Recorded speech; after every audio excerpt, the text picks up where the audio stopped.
today is that we finally have some charges coming from the key bridge collapse that happened in Baltimore. They ended up killing 6 people.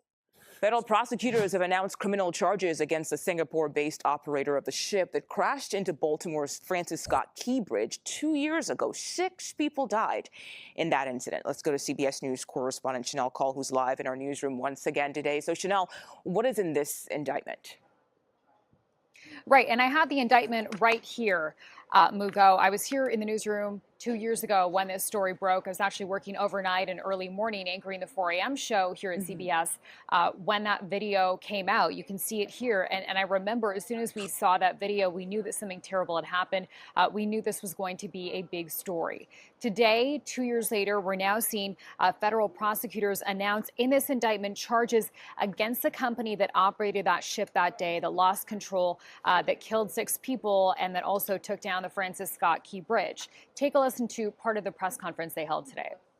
In the early morning hours of March 26th of 2024, the motor vessel Dolly crashed into the Francis Scott Key Bridge, tragically killing 6 people and causing catastrophic damage to our region.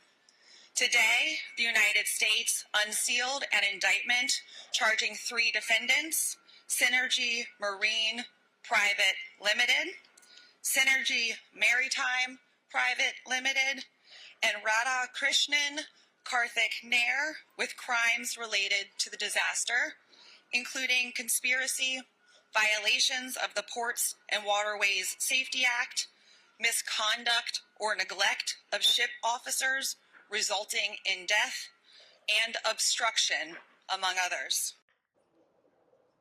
And also, Mugo, at that press conference today was a person named Jimmy Paul. He's a special agent in charge of the FBI Baltimore field office. And he said, quote, "The collapse should have never happened. Those responsible for the ship's operation deliberately cut corners at the expense of safety." As for the parties involved here, Synergy and Nair, CBS News has reached out for comment and not heard back yet.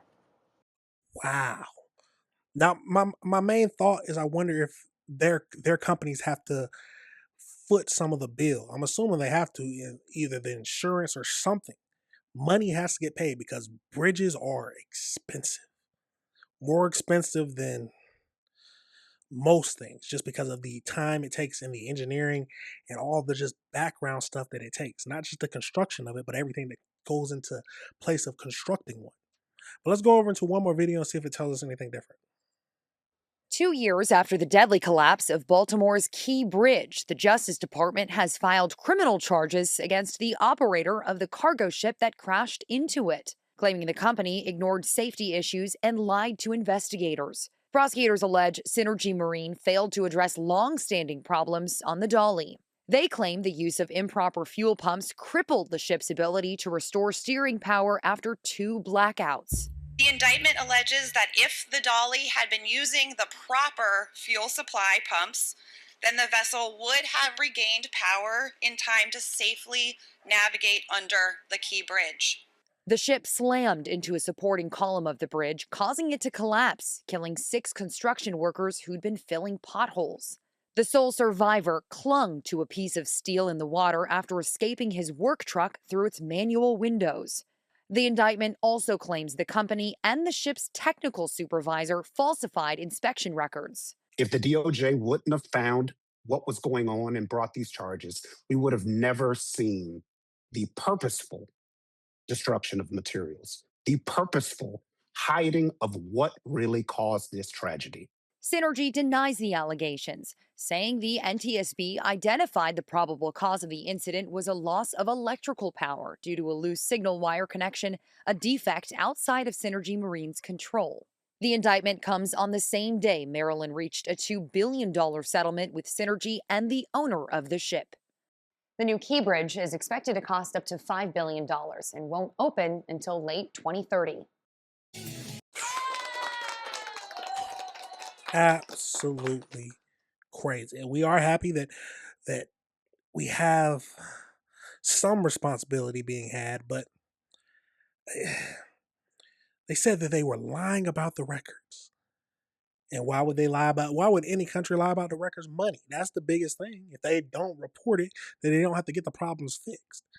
But let's get over into the AI breakdown just to see if we can find out a little bit more information about this whole case. So as we know, let's get over into it. So the Francis Scott Key Bridge collapsed on March 26, 2024 after being struck by a container ship. The disaster uh, killed 6 construction workers, temporarily paralyzed the port, and has triggered a massive federal criminal indictment and a $2.25 billion state settlement.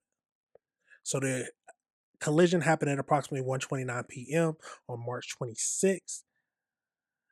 The ship struck Pier 17 at a critical support column, causing a continuous steel truss bridge to buckle and plummet into the river. We know that 6 overnight workers ended up dying. A 7th worker survived plunged into the river, and a bridge inspector narrowly escaped. Traffic was halted on the bridge just 30 seconds before the impact after the ship's crew issued a last-minute mayday call, preventing mass citizen casualties. Just 30 seconds before. So the U.S. Department of Justice unsealed an 18-count criminal indictment against the ship operator Sydney Marine Group and Synergy Maritime. The technical superintendent, I'm not even going to try to say that name, Fedge alleged that the operator deliberately cut corner, engaging in conspiracy, falsifying safety records, and lying to investigators. While the initial blackout stemmed from a loose wire, a second faulty blackout occurred because the ship was improperly using unapproved fuel flushing pumps. The pumps required a manual restart that the crew failed to execute quickly enough. Indictments state that the company management actively concealed the faulty flushing pump system from the U.S. Coast Guard and safety inspectors. So that is the main reason that they are getting in trouble now. I'm assuming, because you know how any kind of business works as a business at the end of the day, that they wanted to save a few bucks, which in the grand scheme of things didn't help them at all. Save a few bucks and then risk the safety of other people. They hid falsified records, and that's what happened for we ended up losing 6 people. Maryland state settlement. So the state of Maryland finalized a massive $2.25 billion civil settlement with the owner and operator to cover environmental damages, lost toll revenue, and economic losses. The Department of Justice previously secured a separate $103 million settlement from the vessel's interest. The state continued to pursue claims against the shipbuilder who the National Transport Safety Bureau partially faulted for the power loss. A major civil liability trial to evaluate the remaining victims and business claims is slated. So port recovery. So it's fully open 11 weeks after the collapse. So here's the craziest part. So I said a bridge is very expensive. So estimated rebuild cost has ballooned between $5 billion and $9 billion, according to the Maryland Transportation Authority. Now remember, it's cost a lot, and then 2, what's happening now? Inflation. So everything that used to cost a little bit, or in the grand schemes of things, a little bit to them, is ballooning out of control. And the replacement will be a cable-stayed bridge spanning over 2 miles with a completion project for late 2030. It says that the daily traffic is over 34,000 vehicles. Wow. But we finally have someone we can blame for it. It took the lives of 6 workers who were working overnight, thinking that they would get to go home to their families. A 7th person, luckily, was able to get out of his car, but 6 people lost their lives, and it could have been way more. Absolute crazy situation, y'all. Let me know your thoughts on that. Let me know if you disagree with anything I said.